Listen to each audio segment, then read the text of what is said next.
Hello, welcome to Conversations. I'm Jim Lescault, the Executive Director of ACTV, sitting in for the usual host, Isaac Ben Ezra. Isaac, from the staff and the board, we wish you well. We're looking forward to seeing you coming back and sitting in your old chair. Today I'm very pleased to have with us in conversation is President Anthony Marx from Amherst College. Welcome. Thanks, Jim. It's good to be here. It's nice to have you. Now, I've been told to call you Tony, so I'm going to call you Tony, but I want the audience to know that. Could we start off by just, who are you? Where'd you come from? New York City? Is that what I heard? I'm a New York City boy. Grew up there, went to public schools there, went to college in Connecticut, and then when I was done, decided I needed to see the world. First, I actually went to Philadelphia and did some work in economic development and public education at the University of Pennsylvania, and then decided I really needed to see the world and went to South Africa, a country that this is back in the early to mid 80s, and as you'll remember, Jim, apartheid then, really the focus of world activism, and certainly had been the focus of activism for us who had been on college campuses in the late 70s and early 80s. And I thought, time to go see for myself. I was fortunate to be picked up by the leading education group in the country and spent a year then talking to everyone about how to create a college that would take black students who did not have access to the best higher education in South Africa at the time, purposefully under apartheid, and give them a year or two of the finest quality education that we could provide, and this was with support from the Ford Foundation and other foundations, so that then the white universities wouldn't have an excuse for not taking black students, and gave me an amazing excuse to meet everyone in South Africa and learn about the country, helped to create something that became Kanya College that sent 1,000 students on to university who wouldn't otherwise have had the chance, and probably changed my life. Both because I couldn't be more proud of having helped those students move on in even a small way, but also just to see what it meant to live in a country that was living through the most extreme political and economic distress imaginable, and in terms of education, to understand that you could, as the South African government did, try purposefully to keep the majority of people down and give them an education that tried to guarantee that result, and that within a year of trying to do something opposite to that, you could take the best students and have them go on and compete at the finest universities.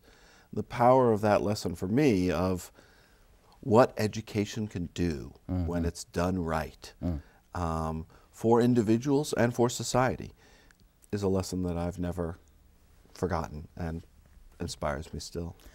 Well, I think it obviously reflects in some of the things I've read about your visions for Amherst College. And I believe after the South Africa, you went to Columbia University and were teaching? First, I did a couple degrees at Princeton. You have to get a PhD before you can get hired on the faculty at Columbia. So I did that, though I went back and forth to South Africa as much as I could. And you wrote extensively on the South Africa. And ended up, I'd fallen in love with the country, both in all the respects of love, both absolutely wanting to be there and thinking the world of it, and also having it break my heart on a fairly regular basis, which it still does on a fairly regular basis. Well, maybe for another show we'll try to bring that discussion into like doing that. Struggle is very powerful. They're having a struggle now of implementation of change. Well, that's right. I think the romantic image we had of what post-apartheid South Africa would be like, that it would be perfect.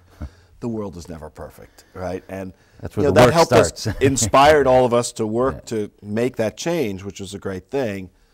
But I will confess to some disappointments since then. But yes, then I got my doctorate and other degrees at Princeton, taught at Columbia in political science while writing a few books on South Africa, and then South Africa compared to the U.S. and Brazil in terms of race and nationalism, and then Europe and the ways in which religion were used in early Europe in similar sort of racist ways that South Africa and the United States played that card.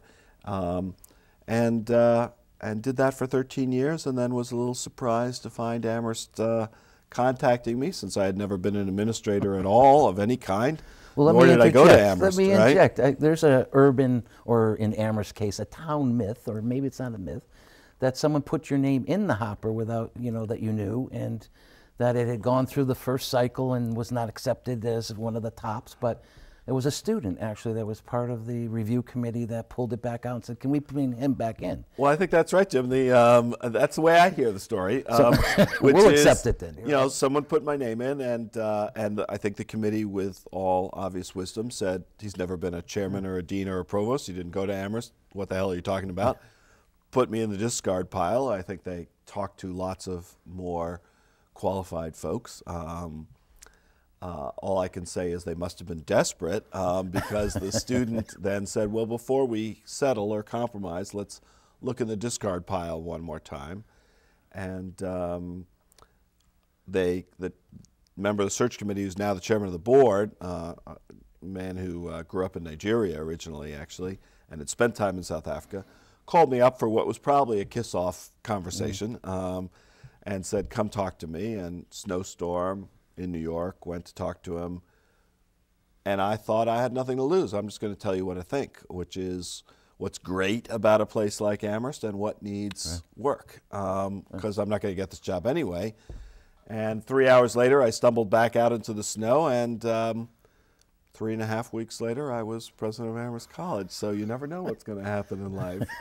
Well, I don't think I'll have that one happen to me, because I'm definitely short a few degrees, but what I love is that I think it was timing in life is everything. I mean, let's be honest. You just Timing, never know. luck, timing, right. Individuals that happen to be in a location at the time. I think that's right. But that you came in. You can't plan it. You can't. Kids try to plan it now. It doesn't work, right? It tweeters away too quickly. But the truth of the matter is that you came on an interesting period where Amherst had already struggled with a big issue of minority enrollment within the school. From what I understand, they had like in 1985 about 13% of the total enrollment, and they had set a projected for increasing that to 1/3 of the total enrollment. And you came along with kind of like a radical idea of not only race but looking at class. And do you want to talk about that a little? Sure. I mean, Amherst has actually a great history in this regard. The second black college graduate in American history, a dedication. The charter from 1821 talks about indigent students coming to Amherst College. It's not what the charter of Harvard, Yale, or Princeton say. Piety was in there too, but we'll let that go. And yes, piety was there. We've slightly reinterpreted that. Okay. We do think students should engage in community service and community engagement in a way that I think the missionaries would have recognized, even if they wouldn't have appreciated that the students weren't reading the Bible or aren't reading the Bible quite as assiduously. Though some are, obviously. We're proud to find ourselves at this point with close to 40% of the student body at Amherst are students of color. And we don't cheat on that count in the way that some of our peers do, though I probably shouldn't say that on television. But we did add to the conversation to say diversity comes in all kinds of forms. It comes in the forms of race and ethnicity and geography and interests, athletes, musicians, artists, whatever. But it also comes in terms of economic background. And in America, economic background does tend to shape your life more than at least I think the founders intended, or some of the founders intended. And you mean land gentry? We said we need that mix of students as well. And so we went out looking for those students in a very proactive way, knowing it was going to be expensive, because when you talk about class, there's no escaping the financial issues. We now find ourselves with, we close to doubled the percentage of our students who are Pell eligible or Pell recipients, which means $40,000 and below in terms of family income. We're the national leaders amongst our peer institutions now, both in terms of race and in terms of economic diversity. And that makes Amherst a unique place. Forgive the college president statement, though it happens to be true. Amherst College is today the most selective liberal arts college in America. and the most diverse if you take all those measures together. And that's we think, a very, very powerful combination. We think it makes Amherst uniquely strong, and we happen to think it's an American combination, though there are folks who think somehow diversity and selectivity are in tension with each other, and we're busy proving them wrong.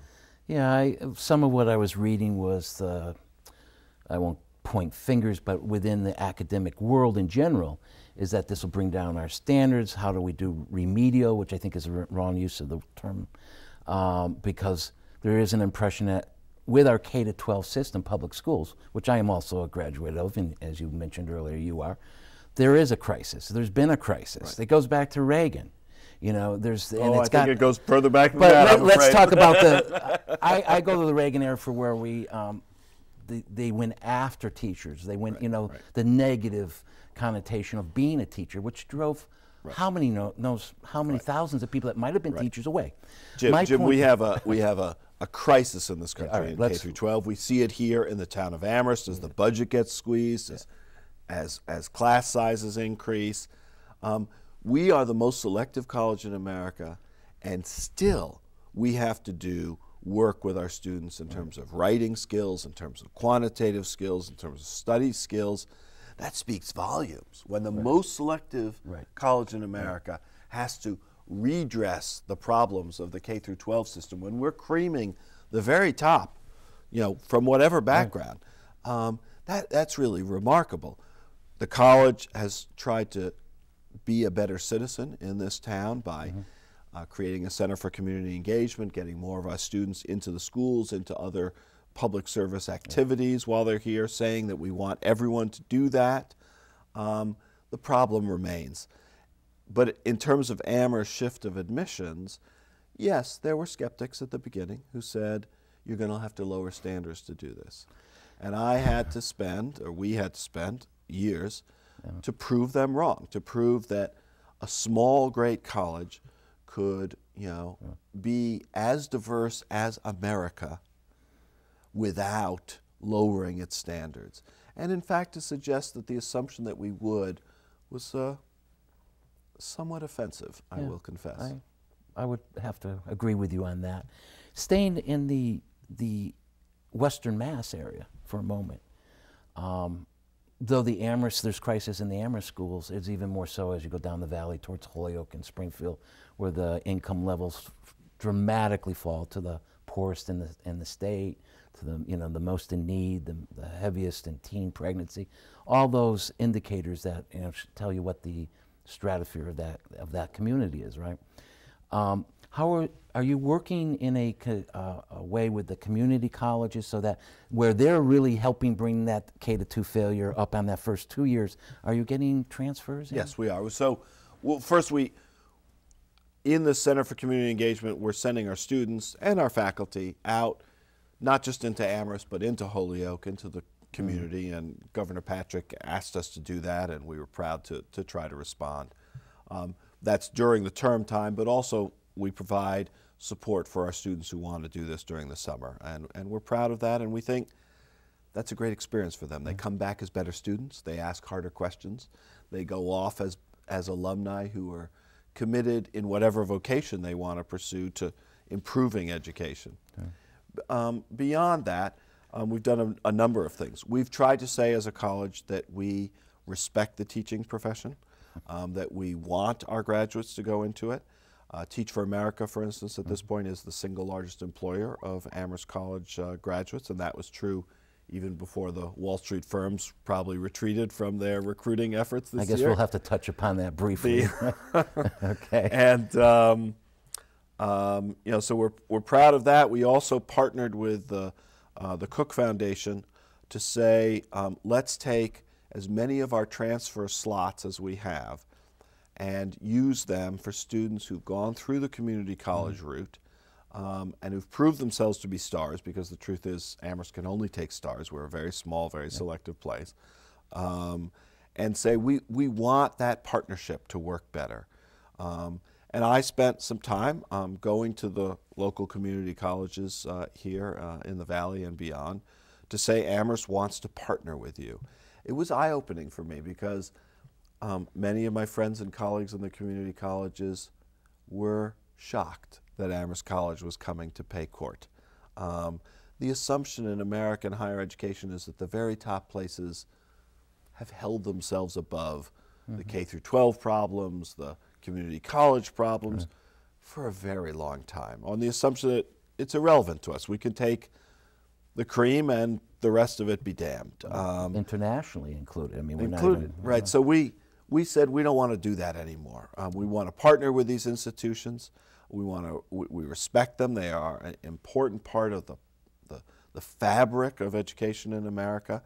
And if they have great students who've spent a couple years in a community college and are ready for Amherst, we couldn't be more delighted. All of this comes at a price, I have to tell you. Yeah, and the price has gotten harder to pay. With that demise of the fiscal we've lost about a third of our endowment. Somehow I managed to misplace $500 or $600 million in the last 9 months. That makes it harder to do all of this, but this is what's in the bones of the place, right? Amherst was founded for this purpose, and it still has great resources and great strengths. We're not going to retreat. Well, what I liked, I read where even your students realizing that 10% proposed cuts due to this, that you went and borrowed $100 million, so you weren't taking from the endowment, that they put $70,000 out of, out of the activity. Yeah, no, that was campus amazing. Activity, and 50 of that went to financial aid to help the students that needed financial aid. No, this was an amazing moment. The students rallied. I mean, obviously they're not happy about the cuts, right? And they see, there are things not being offered in the cafeteria that used to be offered. I mean, things that, they notice. But instead of focusing only on their self-interest, they said, there are things that we value about this college, not just for ourselves, but for the future. And we're going to take, I think they took $100,000 from their activity fund, used for parties and others, and said, under these circumstances, let's make a contribution to the college. $30,000 went to some student programs that were under threat. $50,000 went to the financial aid program, not for them, right? Because there was never a question that we were going to reduce financial aid for existing students. The question is, can we maintain our commitment for future students? And then $20,000 that they put forward towards the fund to pay for the salaries of the lowest paid staff people at the college. That one, I have to admit, blew me away. The image of the Amherst College students amongst some people is that, entitled and selfish and, privileged. And here the students gathered to say, we're ready to puncture that myth once and for all. We'll do it by serving in the communities, coming to volunteer in the schools or environmental organizations or what have you, or the lives that we lead thereafter.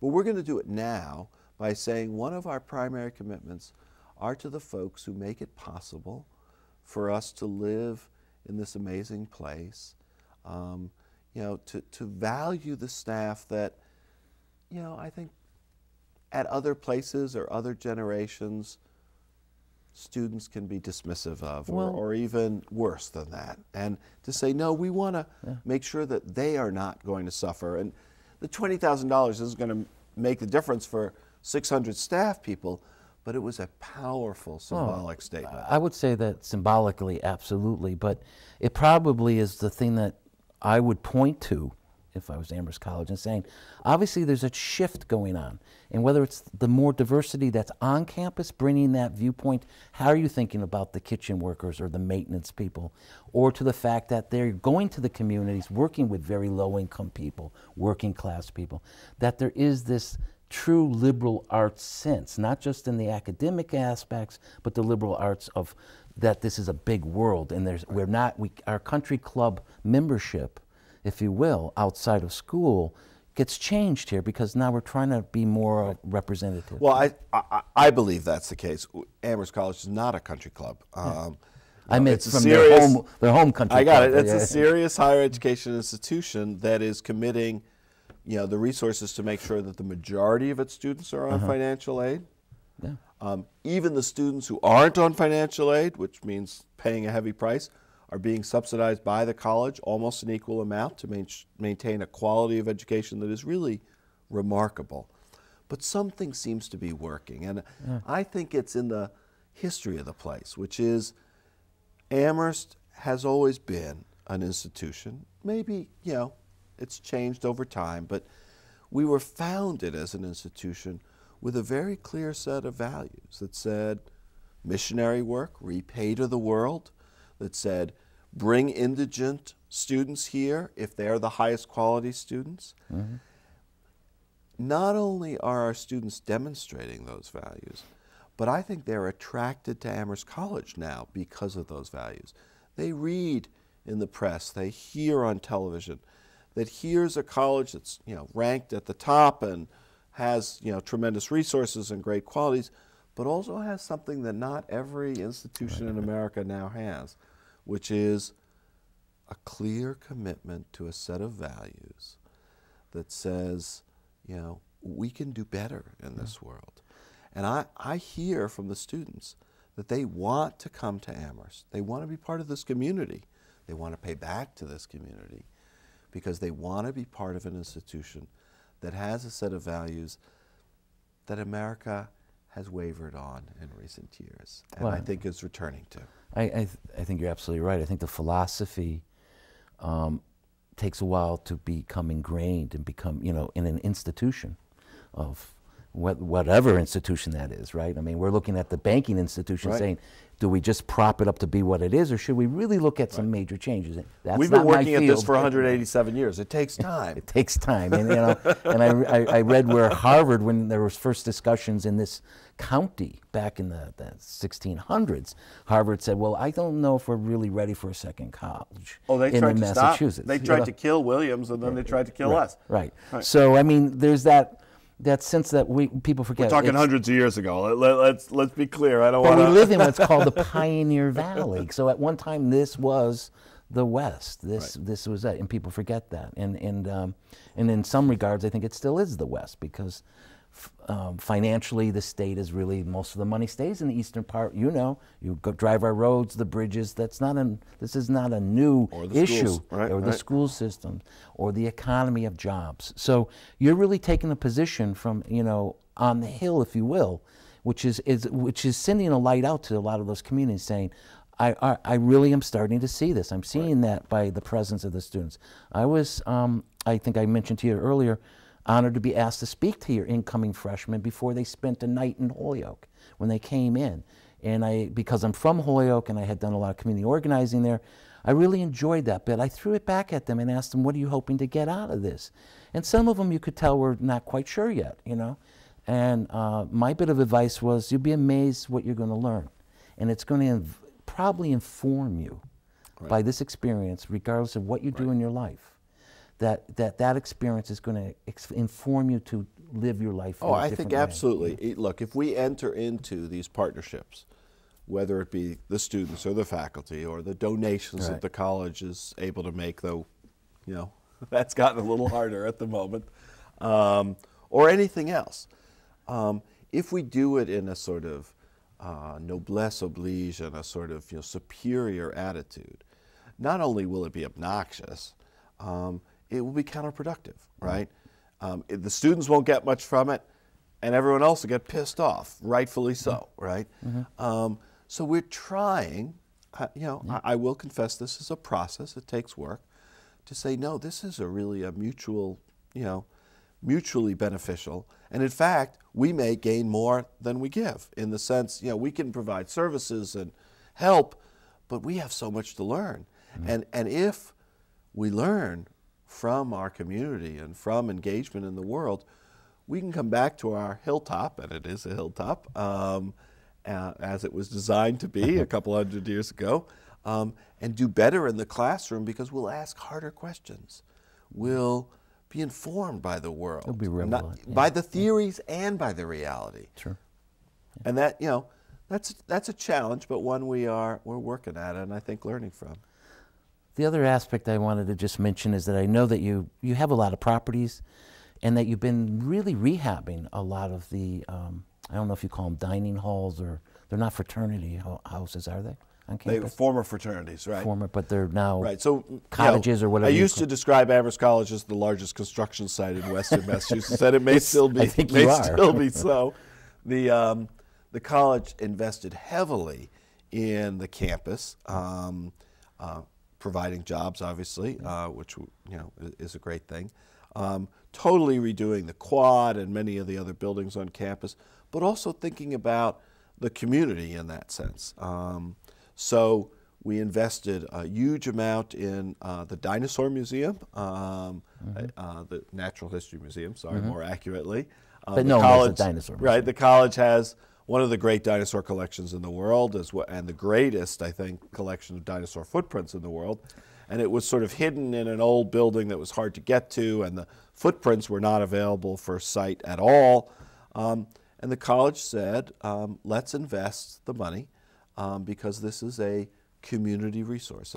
And I love the fact that school kids come and everybody comes. And we love that attraction. We've also been investing more in the Mead Art Museum, which has a great art collection at a time when some of our peers are at least contemplating selling their art museums. Instead, we've said we're going to invest more in ours so that it can be a community resource. The Emily Dickinson Homestead, which we've been investing in more. We hope to revive the Lord Jeff Inn as a cornerstone for economic development and cultural life in the town. The college provided, I think, one of the pivotal investments in bringing the Amherst Cinema back into town.